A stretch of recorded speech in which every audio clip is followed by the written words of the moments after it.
is not about anything particular except our attitude about health and healing. Because we are being taught every day when you turn on the TV, when you listen to anything, that you can't fart without going to a doctor. You know, they want you to come get their permission to do everything. And they tell you if anything is happening, get an appointment with your physician. Even if it takes 3 months, you know, and it might be something serious, they would rather see you go to a doctor than to, you know, worry about, they don't want the online competition of services that give you answers to your questions and things like that. And they sure don't want you doing anything going down the natural route. Why don't they want you going down the natural route? Because the pharmacy companies today are one of the most powerful industries on the planet.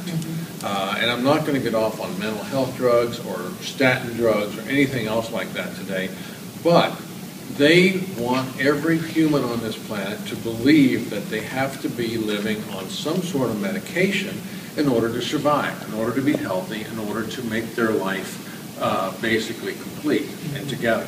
Now the problem is all medications are basically toxins, they're poisons in some way, shape, or form.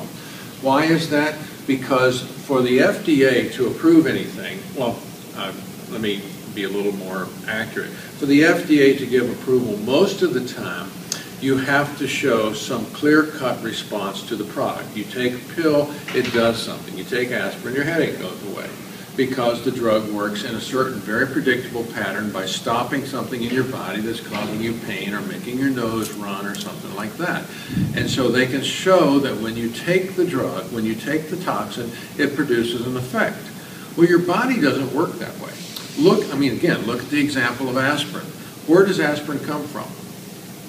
White willow bark, you know, and white willow bark has salicylic acid in the bark, and that was one of the original painkillers that the herbalists of the Middle Ages used and that sort of thing. And it didn't cause stomach irritation or anything like that, and it wasn't toxic to animals like cats and dogs, because instead of like salicylic acid aspirin tablets that we buy, which was made by IG Farben in the 1890s originally, we would take the salicin, which is in the bark, we digest it, it goes through our gut, it's worked on by the bacteria in the gut, it's absorbed in the large bowel in a different form, then it's released in the blood as salicylic acid, and we get the same pain-killing effects, but it goes through a total detoxifying pathway in the body because the body is adapted to doing things that way. But when they take and extract it and do all the stuff that your gut would do to it and give it back to you, you get a little more potent product, but at the same time you get a product that will cause you to have bleeding ulcers and that sort of thing, and it works as a toxin in your body. Look again at statin drugs. You know, the liver, you need cholesterol. How many of you guys have had your cholesterol tested lately? How many of you guys have been told to go on statin? I mean, a few of you. I mean, the doctors are totally bamboozled by the pharmacy industry. We are mammals. Our body runs on cholesterol. Cholesterol is one of the biggest anti-inflammatory substances in your body. And frankly, that's why it gets into your arteries, because it serves to fight inflammation in the arterial wall. It is trying to help you. But because they, you know, it's kind of like if you have a scab on a cut on your arm, like where I ran into the mesquite tree last weekend, and somebody says scabs are bad for you, then they go out fighting scabs. They don't fight mesquite trees. And that's the whole point of health, is getting the body to do what it wants to do and do it the way God intended it to do by feeding it food and stimulating the healing processes and getting the body to restore a normal function, both energetically and physically. Now, when I say energetically and physically, again, as a naturopathic doctor, as a holistic veterinarian, I look at all my patients as a body, a mind, and a spirit. And we're not going to talk about the mind and the spirit tonight, but realistically speaking, attitude is incredibly powerful. The mind, the spirit is incredibly powerful in healing the body. And, you know, you are involved in that. God gave us the power to interact energetically with the body, and we have to be proactive in our own health from that standpoint as well. But that's another lecture. Now, to get back to what I wanted to talk about tonight, the body wants to heal, but it doesn't heal by taking poison, does it? It heals by actually giving it good food and letting it do what God intended it to do. Now, personally, on a health basis, I think it would be great if we could get good food. But it's very, very difficult. You know, you go down even to Sprouts or someplace like that. Organic foods today cannot, well, one, the food industry is trying to dilute the whole label they call organic so that it, you know, basically will lose credibility. And then people will say, well, it's not what they guarantee, so we're not going to pay the extra for it, and the market will fall apart. But the whole purpose of having organic food is to produce food that doesn't have toxins or GMOs and that sort of stuff in it. Food that's the way nature intended it to be. The problem with organic foods is there's no guarantee of the soil it's grown in the organic label. If you look into sustainable farming practices, the soil in and of itself is incredibly vital to the production of food. And so, you know, if you're growing organic crops on soil that hasn't been composted and really, you know, brought back to being a living organism in its own right, you're not going to get strong vegetables. You're not going to get good food out of that. So how do we get around that? We have to try to buy it. Now, personally, I like supplements that are made from organic vegetables grown on sustainable land. And there are companies out there doing that. I'm not here to promote them tonight. But I've used those sources for like 20 years, and it was really frustrating because, you know, even with the best vitamin sources, the best whole food supplements, sometimes you could give that to a patient and they wouldn't kick in gear and do what they were supposed to do. It was like, what the heck is blocking this sort of thing? Why is the body not repairing in the way it's supposed to repair? And then, you know, I started looking at what stimulates repair. What initiates the process of the body getting itself back together? Now, 25 words or less, how many of you guys have heard of stem cells? We have one hand, two hands, three hands, four hands. Okay, basically. Okay, they call them stem cells because they are pluripotential, meaning a stem cell can do anything. Early research on stem cells started back in the 1980s, 1990s. One of the premier guys was a fellow named Bruce Lipton out at Stanford, and he was working with stem cell cultures.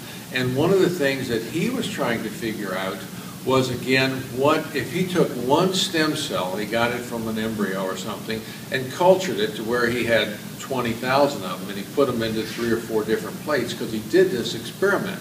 They were all identical cells. When you take a stem cell and it reproduces, if it's not told to grow up, it's just like making a carbon copy. They're all the same. So he had culture plates that were identical as far as the tissue culture. And he found that by taking and changing the environment around the cell, food, energetic, and that, he could make one plate become muscle cells, one plate become nerve cells, one plate become bone or connective tissue, fibroblasts. And he was going, Now, we were taught that it was genes that made the world go round. Genes ran everything. And, you know, you hear it all the time today. Look at Angelina Jolie and that horse manure. I mean, she's cutting her boobs off because she has a gene in her body. Well, wake up, guys. We all have the gene in our body. And the problem is, and I'm going to just real briefly say this so we're not leaving you with wondering what the hell the gene thing is all about.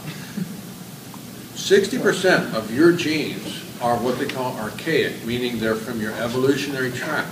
They were laid in so that your progenitor, if it was an amoeba or a virus or whatever the hell it was, a million years ago, could survive in an ocean of methane and ammonia, or in an atmosphere that was just beginning to have a little bit of oxygen. As the Earth evolved, and the history of this universe is very, very old, okay? It goes way beyond planet Earth. And this planet and its evolution right now is relatively recent in the standpoint of, you know, trillions of years and that sort of thing. We can only track back life 4 or 5 billion years on this planet. And on other planets, they can go way the hell further back. But the life that evolved on this planet basically grew up in a very toxic atmosphere. And so it adapted to that toxic atmosphere. But when the atmosphere got better, when the living conditions got better, the life form evolved as well. And it took the old genes and said, okay, I don't need you, but I can't live without you because you're the foundation I built on. And so we built up this foundation of old genes that lived in a very toxic atmosphere and did not live on oxygen. That's the key factor right there. Now, when we as life were still amoebas and that sort of thing, and we made the change over to living on oxygen and starting to organize ourselves into, like 2-celled critters, 3-celled critters, winding up with a 50 trillion cell critter here, then we call that eukaryotic life. And then there's the archaic genes, the eukaryotic genes, 2 sections in our genome that they've mapped. Now, science wants us to believe that 90 to 95% of our genes are just wasted junk. They call them junk DNA. I'm sorry, there's no junk DNA. It's all active in our body, and it's all crammed in there for some reason. We're hanging on to it. Now, when you have any tissue in your system, whether it's your breast or your prostate or your nose, that becomes subjected to a toxic atmosphere, like, well, let's say lungs, and you smoked a lot, and you've damaged the cells because of all the chemicals in the smoke and that, they cannot take in oxygen and utilize it the way they're supposed to because they're damaged. They can't handle that stuff. If you can keep any cell in an atmosphere which is like 33% lower than normal in oxygen, lowering your atmosphere by about a third, it will turn cancerous. Otto Warburg, a German who was a Nobel Prize winner, discovered this in the 50s. Stanford Medical School reproduced his work. They took tissue culture, showed you could make any cell go cancerous by basically growing it in an atmosphere that was about a third lower in oxygen than it needed. If you go much lower, it'll die. It doesn't have enough oxygen to live. But if you can keep it right on the brink, then it will reach into the genes and it will find genes that can live in a low oxygen atmosphere, which happen to be the primitive genes that are right in the border between the archaic and the eukaryotic genes, and they wake up, and then we call them cancer genes and cut our tits off because we were scared of it. That's what we're doing with modern medicine. We are carving bodies up, feeding poisons to ourselves because we're scared of the way the body works to take care of itself. When our noses run, when we're coughing up snot, we're not sick. We're bringing things out. When the body wants to detoxify, we usually feel sick. We start coughing, having diarrhea, maybe cramps and fever, because the body is making things happen. What is the purpose of a fever? Who wants to answer that? It's like to burn, kill to kill the something. bacteria or something. Actually, that's what we're taught. The purpose of a fever, according to the drug companies, is to tell us we need drugs. Okay. If we are taught that it's actually to burn up viruses and things like that, but the actual functional thing about fever is that fever increases the rate at which we get calcium out of our bones. Calcium, ionized calcium, is the #1 factor in burning up viruses in our white blood cells, recognizing and killing bacteria. Even studies done in the biological warfare labs, Lawrence Livermore Labs in California, showed that with the Yersinia pestis plague virus, when they were studying all the biological weapons, the #1 factor in whether a body could resist it or not, or get rid of it or not, was calcium levels.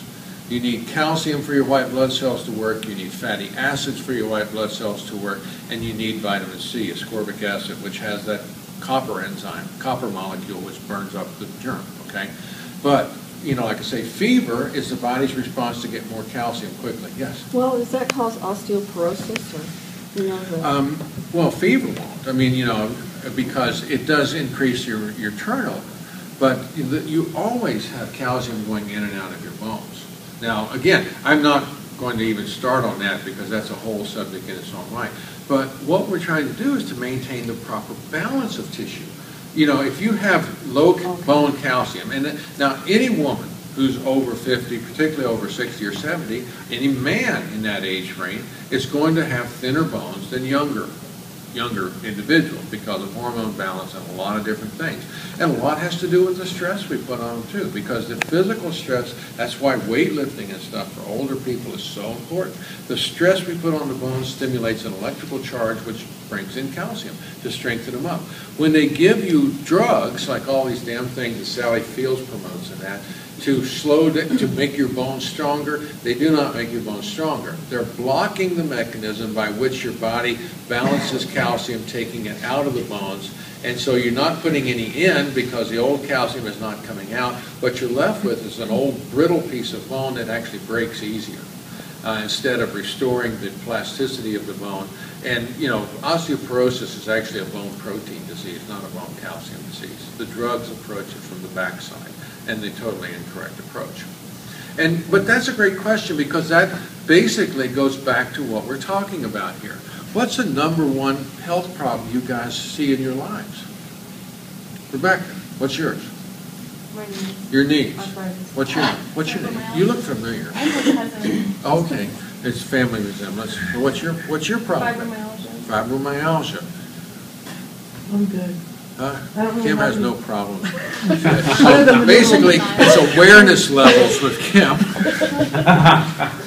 That's why you need to take Oh, they vitamins. told me my Vitamins blood and had too much calcium in it. They said your blood had too much Too calcium. much calcium. Did they check your parathyroid gland? Yes, Yeah. and It that's was- what they came up with. Okay. parathyroid. Yeah, see, but that's a glandular thing again, because when you get to the hormone balancing of bones, you have hormones that put it in, you have hormones that take it out, and if they get out of balance, things don't work right.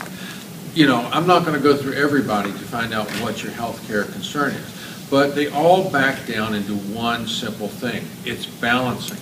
Whether you're looking at somebody whose knees are wearing out because God knows what she did, and she probably, you know, had a horrible diet when she was growing up and was a wild and crazy thing.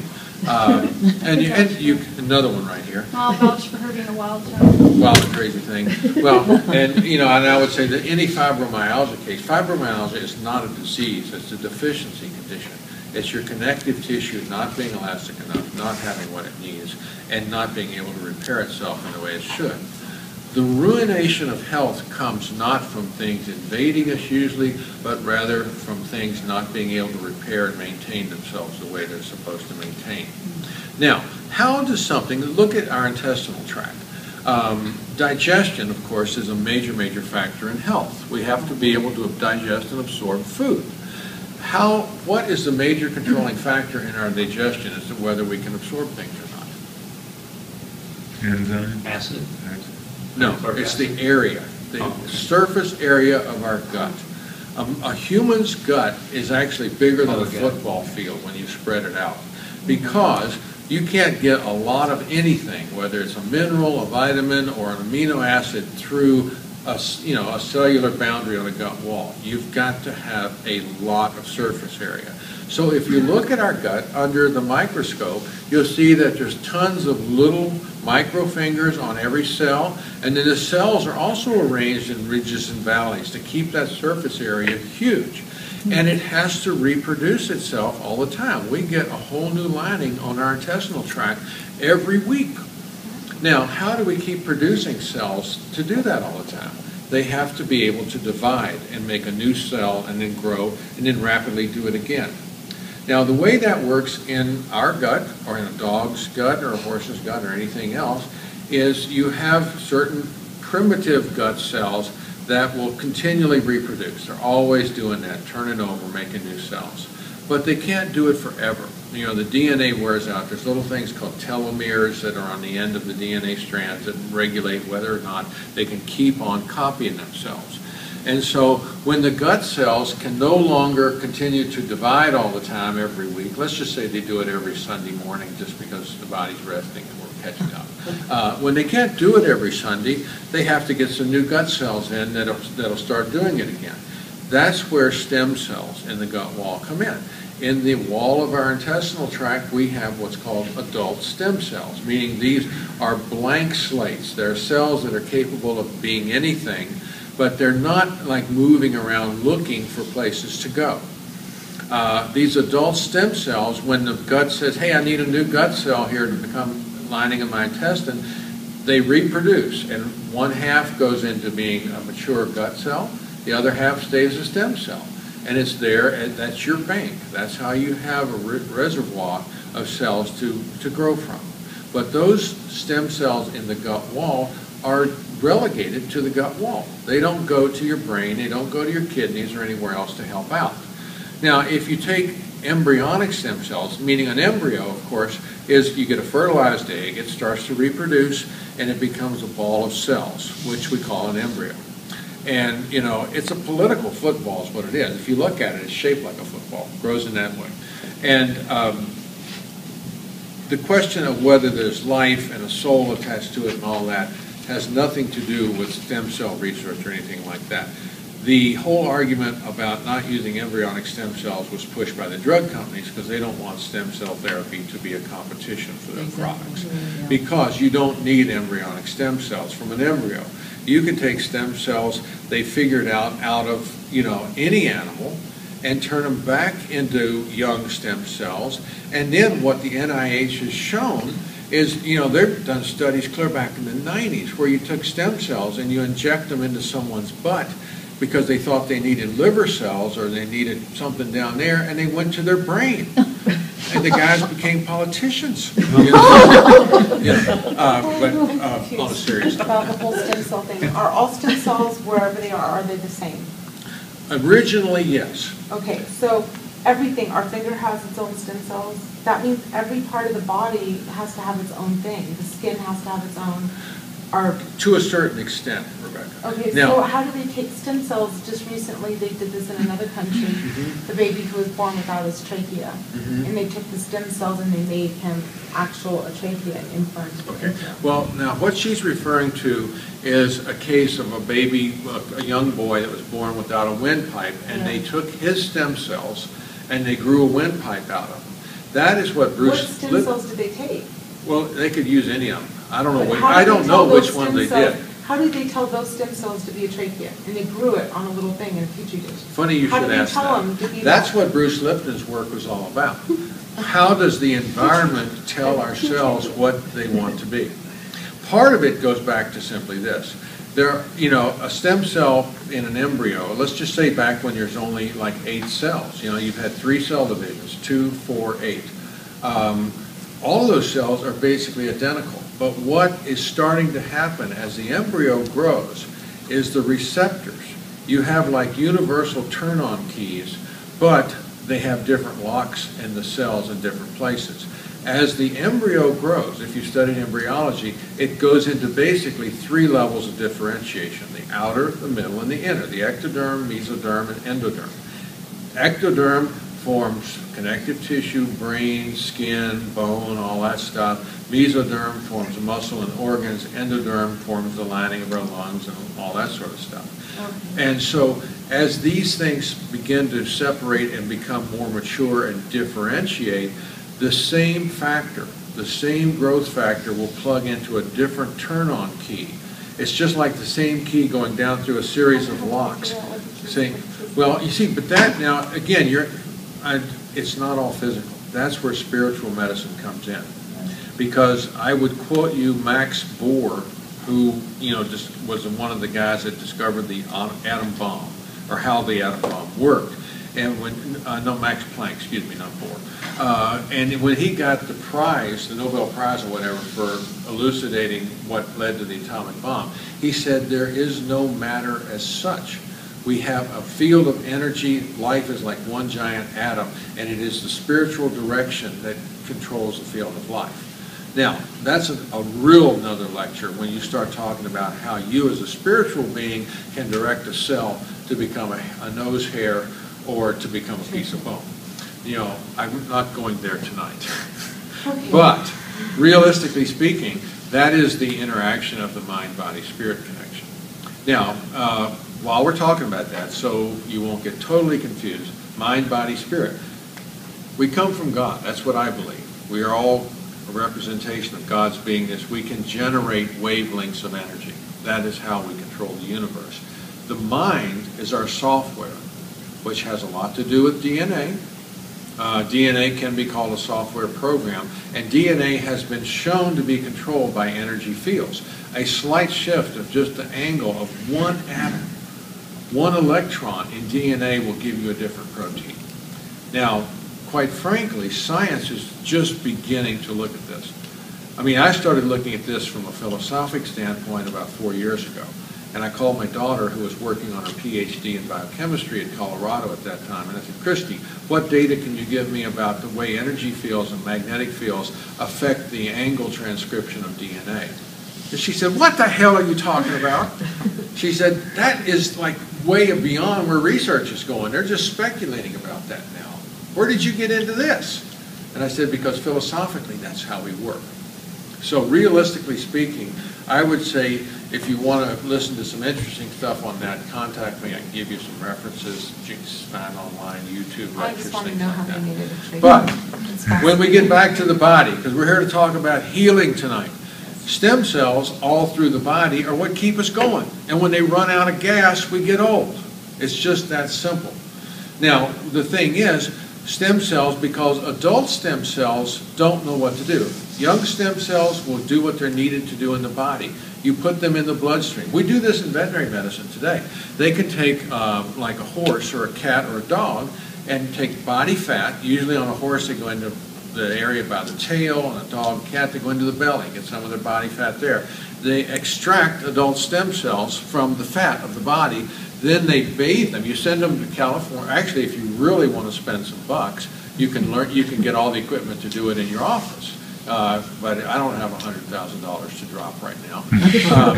If you want to just join the company that does it for you, you take the fat. They give you certain equipment for handling it. You overnight it to California. They extract the stem cells. They bathe them in growth factors, in placental growth factors. And then they send them back to you after they've woken them up to be, young, aggressive stem cells again, and you can inject them back into the animal. It's done on a very, very regular basis, but it'll ding you for $6,000 to $8,000 minimum every time. So it kind of is hard to do in this area of the world anyway. But this is what leading me to where we are, why we're here tonight. You don't have to have surgery and extract body fat and do all that to get stem cells. They're all through your body, and they're at all stages of development and maturity in your body. And what you want to do to try to stay healthy as you get older is keep the stem cells working. How do we do that? We can take the same growth factors that are used when you send your fat to California to wake the stem cells up. We can take the same growth factors and take them orally. And that's what Laminine is. Now, the real key, where people get kind of weirded out by this, is, part of the argument about embryonic stem cells was you had to have babies. You had to have some source from the placenta of all this stuff. Well, I mean, how many of you guys know what Premarin is or was? It's not very popular anymore. Okay, Premarin was basically an estrogen compound for women that was very, very prevalent for many years. It was made from pregnant mare urine. They would take pregnant mares that had a lot of estrogen, and they would catch the pee, and they would get the hormone out of it and sell it to us at a high price. Or to you guys, I didn't take it. But realistically speaking, women finally figured out, one, that horse urine wasn't good for them, Yeah. and two, the estrogen wasn't the same as a human. And, they didn't like that. Going to an animal source, and then there were the PETA people that didn't like all these mares being bred just so you could get urine. And what were we doing? Making dog food out of the foals and stuff that were born. Rather than go to goat placentas and cow placentas to get placental growth factors to wake up our stem cells, a Canadian doctor back in the 1920s said, a fertilized chicken egg is a warm-blooded animal, just like a dog, a cat, or a human. It's just because of their evolutionary development, their development of their offspring takes place outside of the body, not inside of the body. And he looked in the amnion. The inner layer of the placenta in an egg is the same as the amnion in a pregnant woman or a pregnant dog. And it produces fibroblast growth factor, which is the major growth factor that activates stem cells to grow up and do something. They can work in humans. What? Animals can work in humans. That's crazy. The chicken can work in humans. So. Yeah. Well, but it's all warm-blooded animals. I mean, basically, this base foundational metabolism is the same, Rebecca. And it's just that in their evolutionary tract, they developed a way of raising their young outside of the body. And then higher forms of life didn't do that. But warm-blooded animals have the same basic developmental characteristics and pathways.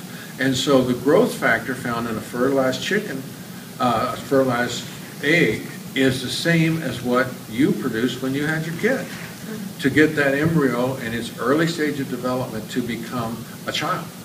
And it's the same thing that dogs and cats do. And what we can do is take that orally and wake up the stem cells in our bodies. That is what is so cool. The doctor in Canada figured out that you could do this for treating cancer. He was doing that from the 20s all up into the 40s. And, you know, basically, like most of the pioneers of the world of medicine, he was laughed at. You know, they said, you know, you're a quack and this is no good, even though he was making real headway. Well, when he passed away, his science was basically forgotten until a Norwegian doctor started to produce it in the 90s, and it has been on the market since. And right now, the ability to produce and sell this product, the fibroblast growth factor extract, is basically the property of Life Pharma, which is the company that produces Laminine. And so that's where we are in the sense of the availability across the market of stem cell factors. Now, again, why are they important? Why am I talking about all this stuff about medicine instead of trying to get you rammed up to buy all this crap?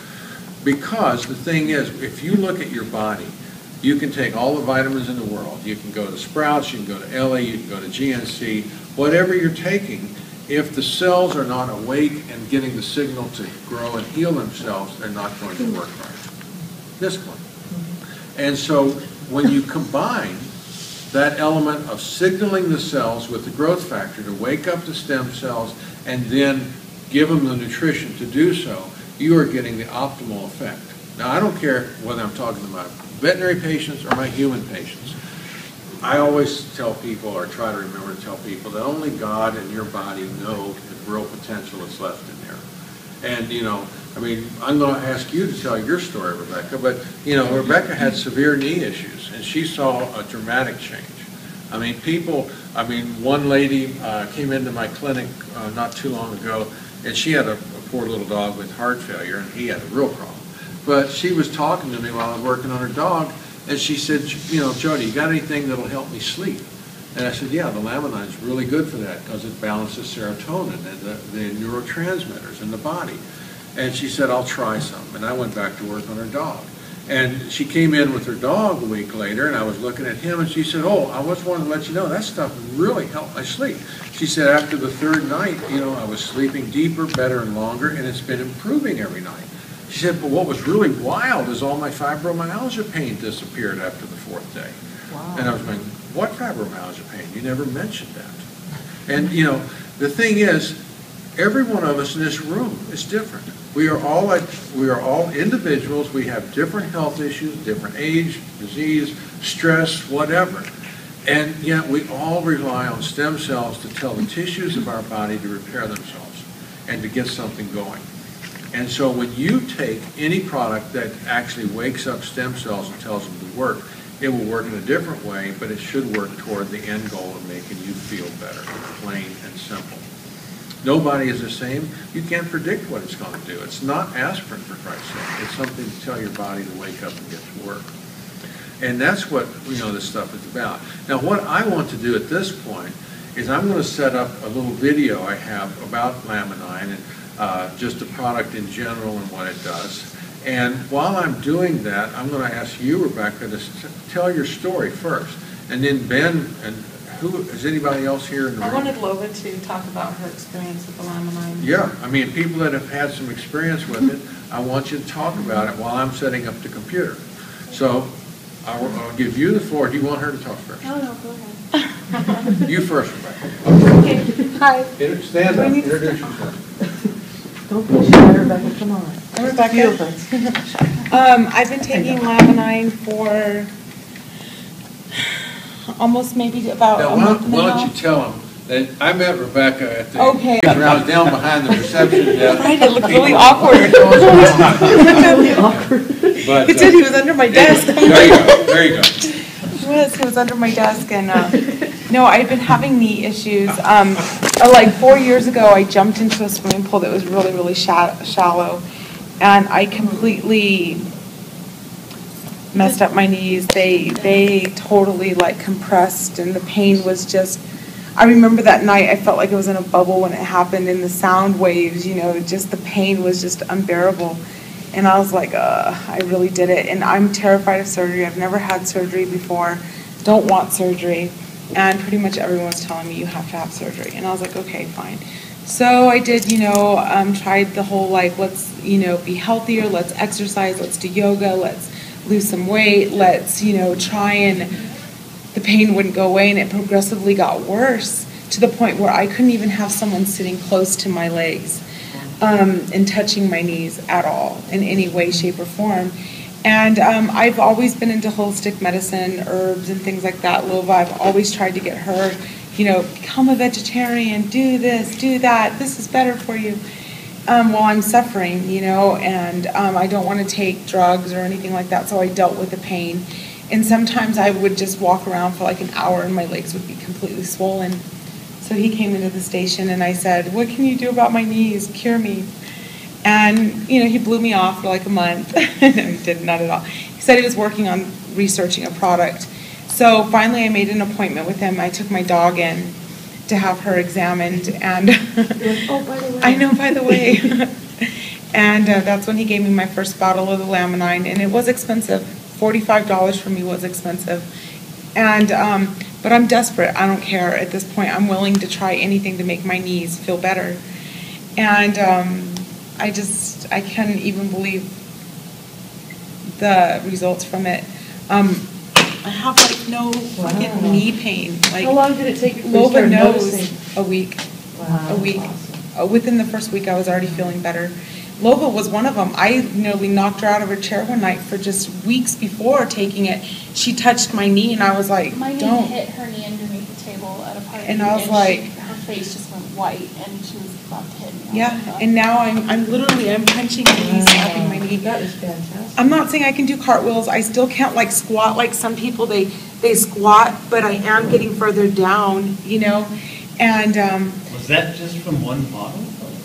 okay, no. So I started on that first bottle. Your first month, it's recommended you have 3 bottles. So I listened to him. He said, try it for 30 days. So I did. That first week, I already noticed something. My mom has excruciating arthritis where her bones are starting to fuse together. She can't open her hands. And we went on a trip, and I said, Mom, I want you to try this. 3 days after getting on it, she already noticed little things that she didn't notice before. She's like, all right, I'll try this out. She calls me all the time. I can do this. I can shave my legs. She can shave her legs. One of her hands is starting, not one hand. One of her hands is starting to open up again. Yeah, I saw That her was- Saturday. She was like, That was the most amazing part of it, that her hands were starting to open back up again. And she's had really, really good results for it. So I got my mom started on it. I've been on it now for over a month. I can say it's nothing. I saw him, I was like, it's like God in a bottle, you know, because I'm tired of taking things that people are like, take this, it's going to work when? 5 years, you know, 6 So years? you've only been on it for a little over a month? Yeah. That is awesome. No, it's amazing. That is- No surgery for me, no knee surgery. So I got my mom on it. She's had amazing results for it. I convinced Lova, I was like, you have to try this. And it took a while, but her pain, What I'll did let you you tell need? her story. What did you need, Lola? I have fibromyalgia. So that's all. I love Laminine. That was awesome. I have fibromyalgia. I'm 32, and for about 3 years, I've had fibromyalgia just gradually taking over my right leg. And I've tried everything. I've done everything. I've had every single test She ate done. rattlesnake. I've gone to a shaman and a holistic version where he grinds up rattlesnake, and I take that every morning. I've tried that. Everything. And I actually did some research on the rattlesnake, and it's the ability for him to shed skin, and so the new life. So whatever. Anyways, Anyway, you're willing to she still horses me around about that, but Laminine, she finally convinced me. The first month I took 3 bottles, and immediately I noticed I have always been on a painkiller, like a narcotic for the fibromyalgia, Cymbalta, for about 3 years. And I decided that we're going to try and have a baby after we get married, and you can't be on that. You can hurt your baby.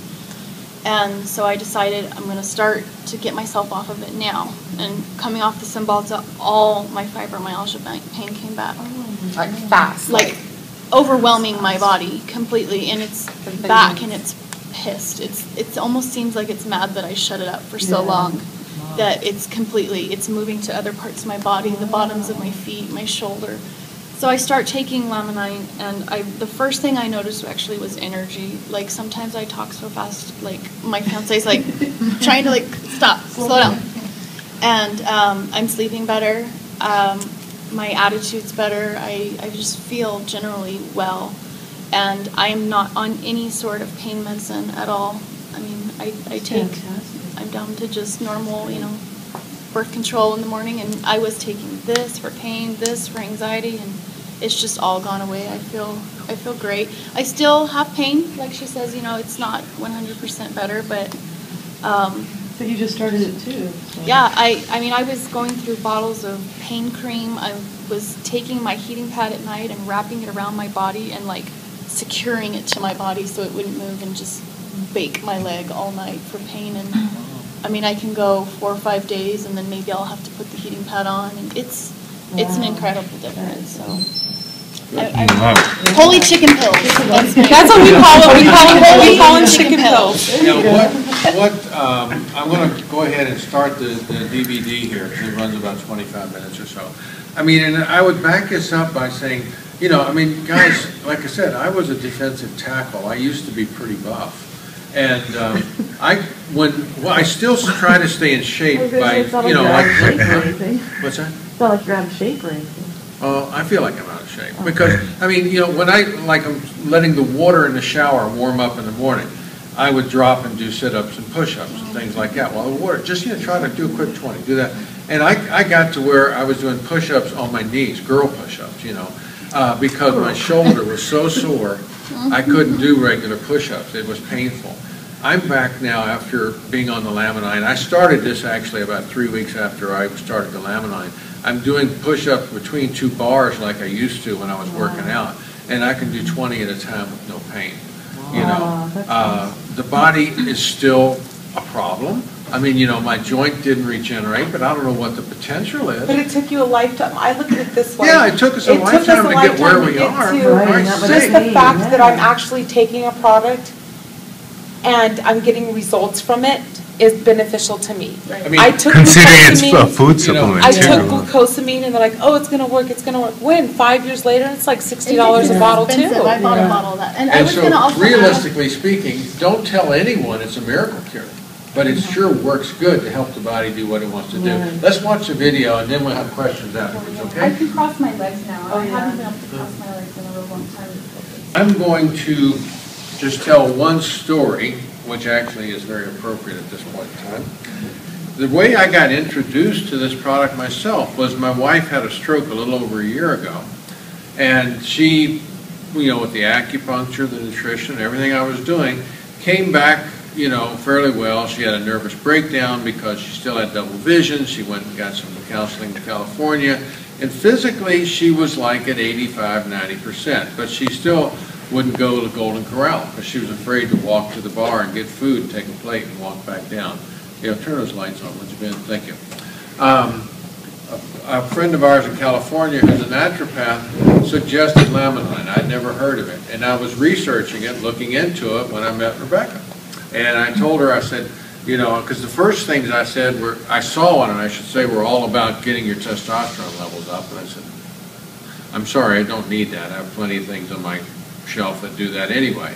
And then, I started to get research sent to me about how stem cell and fibroblast growth factor and all that work. So I ordered some for Faye. And like I say, she was just simply functioning but not functioning well. I came home from the office one day, about 3 weeks later, and she dug out the lawnmower and was mowing the lawn all by herself. And that was literally after about 3 weeks on this stuff. And she actually, my wife is like, she doesn't say anything works. If I do it, and she doesn't like to feed my ego anymore. Let's put it that way. And realistically speaking, she said, I don't know what's changed. She wouldn't admit it was a Laminine.